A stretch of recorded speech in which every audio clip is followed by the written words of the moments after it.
Juicio político, Manu Paul. Señores, en el día de ayer hubo dos presentaciones en el tono judicial o en el ambiente jurídico hacia el presidente de la nación, Javier Gerardo Milei, y en uno de ellos también a todo el resto de los funcionarios públicos que lo ameriten.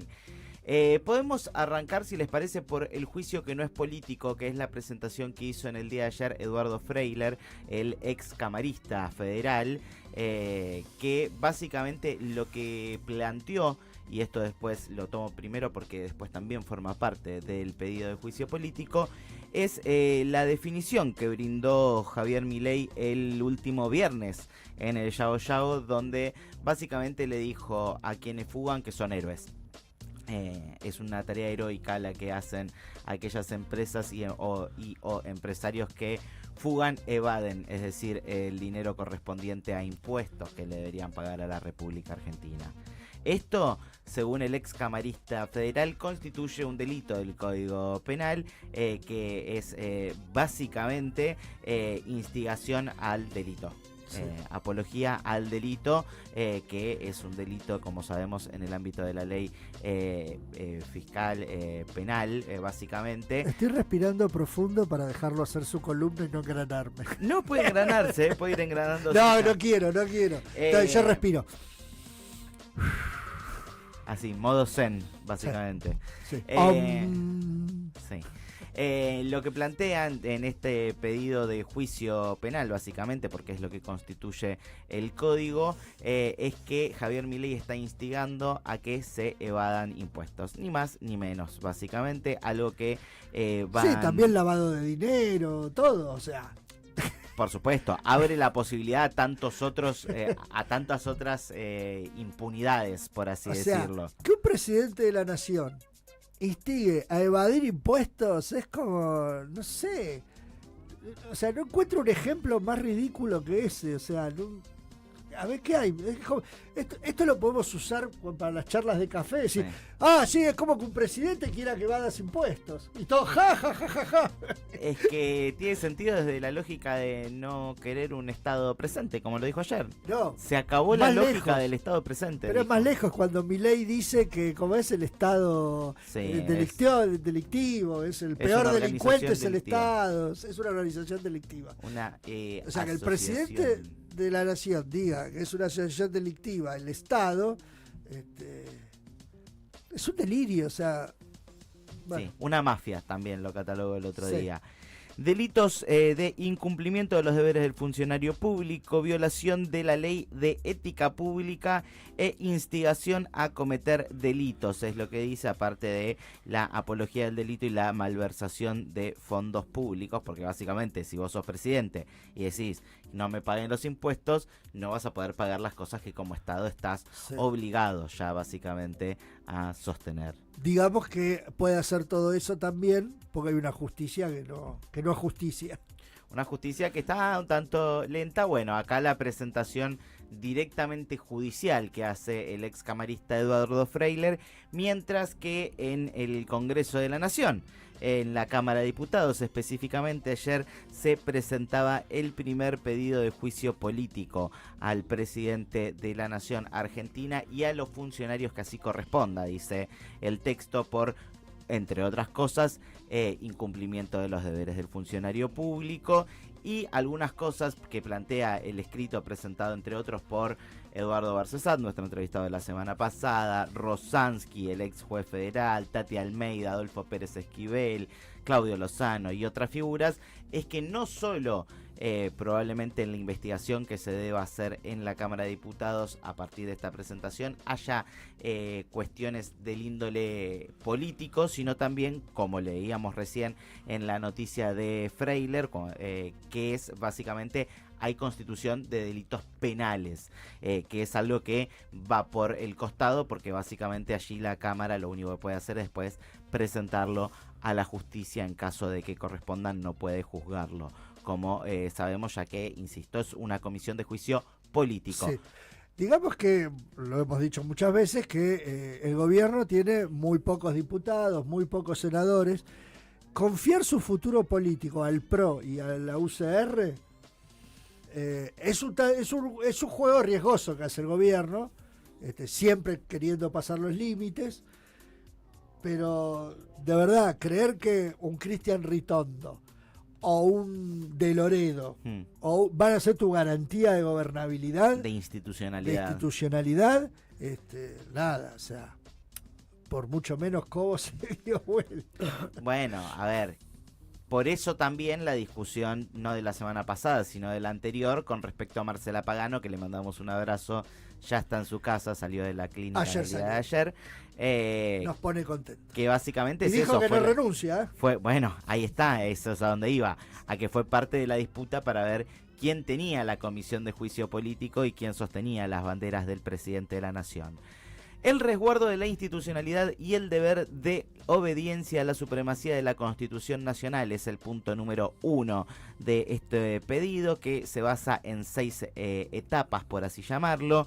Este es el primero, que básicamente tienen que hacer cumplir las leyes en materia de división de poderes, en materia de no avasallamiento a cuestiones prescritas en la Constitución Nacional o en las leyes nacionales que el presidente jura al momento de asumir en el cargo, como lo hizo el 10 de diciembre, a pesar de que a los 10 minutos le estaba dando la espalda al Congreso Nacional. Allí marca un par de cuestiones, que como que el Poder Legislativo es el primero de los 3 poderes de gobierno que regula la Constitución Nacional, ya que es la representatividad pura del pueblo y las provincias, es decir, es la instancia de mayor representatividad popular en los tres poderes, y por ello debe ser quien lleve adelante este contralor de los deberes del funcionario público del presidente de la nación, por lo cual puede la Cámara de Diputados acusarlo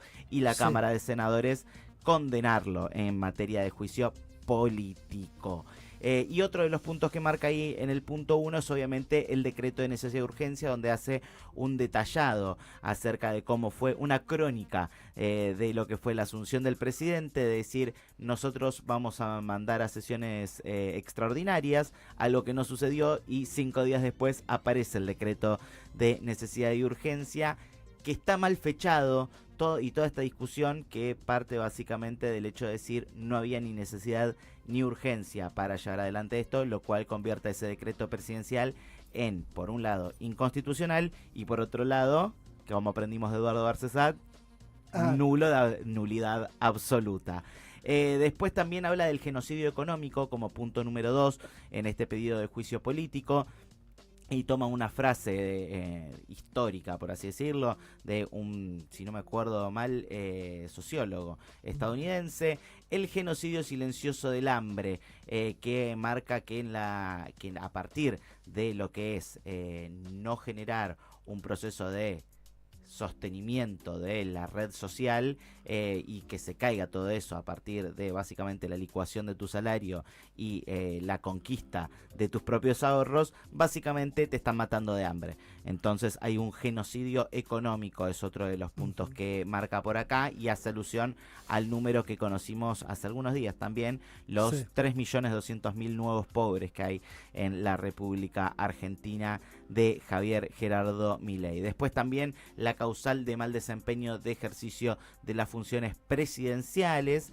la eventual comisión de ilícitos en el ejercicio de la función pública. Aquí nombra, entre otras cosas, lo que decíamos recién de Eduardo Freyler con el Yao Yao, y suma la rebelión fiscal de Spert, no sé si se acuerdan, hace algún mes, 2 meses, cuando en la provincia de Buenos Aires. Claro, que Spert dice no hay que pagar el nuevo impuesto, las nuevas tasas del impuesto que plantea Axel Kicillof, y se le suma al presidente de la nación, suma eso, y suma también ahí el ordenamiento jurídico de la provincia de Buenos Aires, porque es lo que decíamos recién, sin plata básicamente no se puede sostener el Estado. Y obviamente la afectación a la división de poderes dentro de estos ejercicios de la función pública, entre otras cosas por el decreto de necesidad y urgencia, que se mete con todo lo que no se puede meter, materia tributaria, materia electoral, con absolutamente todo excepto la estructura de los partidos, que era lo único que finalmente había zafado. 2 puntos más: apología del crimen,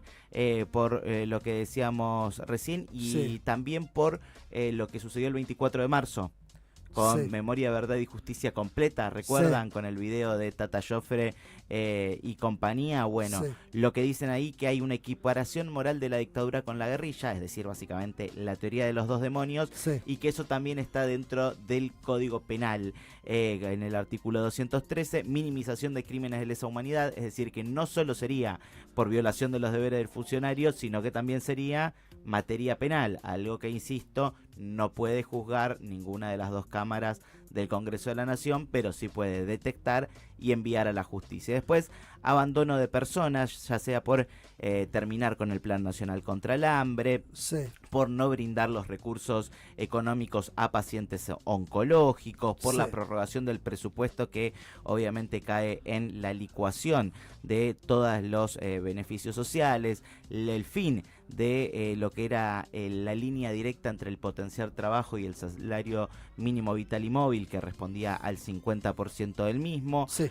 Varios puntos que ya constituyen básicamente este grado de haber dejado muerto, de haber dejado paralizado el presupuesto nacional en materia básicamente total, porque prorroga el presupuesto generado en septiembre de 2022 para lo que va a ser todo el año 2024, y después ya sí se mete directamente con lo que es la educación pública, la política exterior, un montón, 25 páginas, perdón, tiene el escrito que presentaban ayer Eduardo Barcesat, como decíamos, Claudio Lozano, Tati Almeida, Adolfo Pérez Esquivel y Liliana Hendel, que si quieren tenemos un audio acerca de lo que pasaba cuando llegaba al Congreso de la Nación este pedido de juicio político en cara de, obviamente, Martín Menem, presidente de la Cámara. Dale. Lo escuchamos. Acabamos de hacer una presentación con Eduardo Barcesat, Carlos Rosansky, Claudio Lozano, el premio Nobel Adolfo Pérez Esquivel,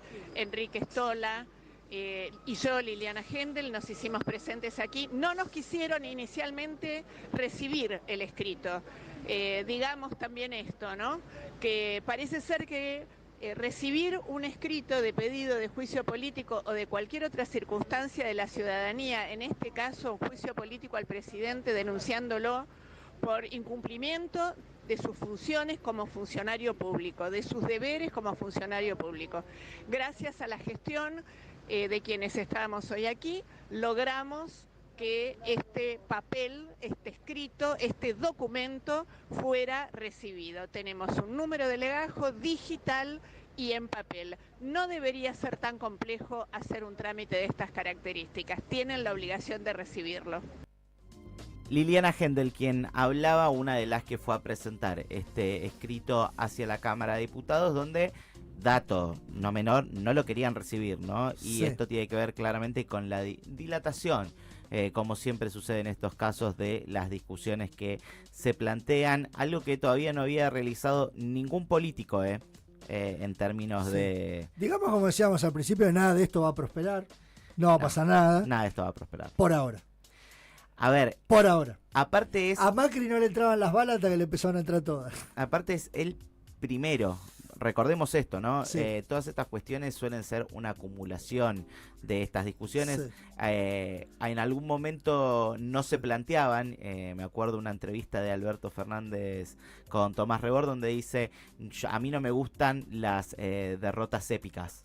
Bueno. Sí. Hay veces que estas discusiones, estas derrotas tácticas más que épicas, son necesarias para implantar por lo menos la semillita de lo que es una discusión. Y aparte esto, muy bien fundado con todo lo que es el articulado tanto de las violaciones a la Constitución Nacional, a los diferentes artículos, como al Código Penal. Es decir, por un lado un juicio político y por el otro lado también las implicancias penales directamente. No, está bien, es testimonial, vos lo tenés que hacer, es testimonial, pero lo tenés que hacer.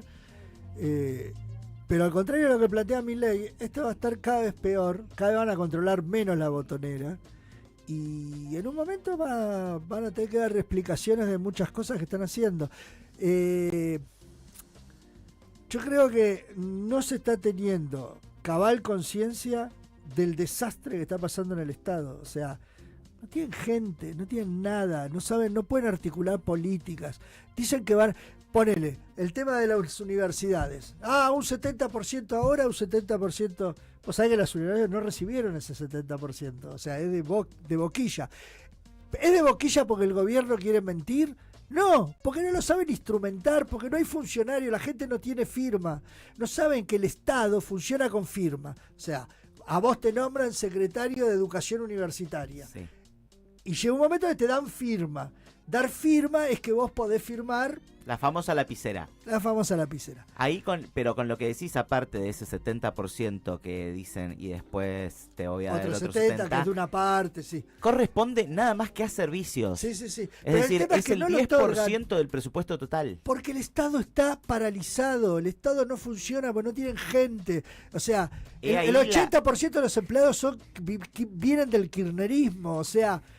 Es un delirio, o sea, tienen la mano derecha de Karina Milei es kirchnerista, o sea, es un delirio todo, porque no tienen gente, no tienen dónde ponerla. O sea, ¿te acordás que a Macri le pasó algo parecido cuando ganó provincia, ciudad y nación? Sí, no pero tenía la estructura radical para solventarlo. Está bien, pero no sabían de dónde sacar funcionarios, porque eran 3, o sea, todo tenían. Se dividieron la cúpula, Hernán Lacunza fue para un lado, Bullrich fue para el otro. No tenían cómo llenarlo.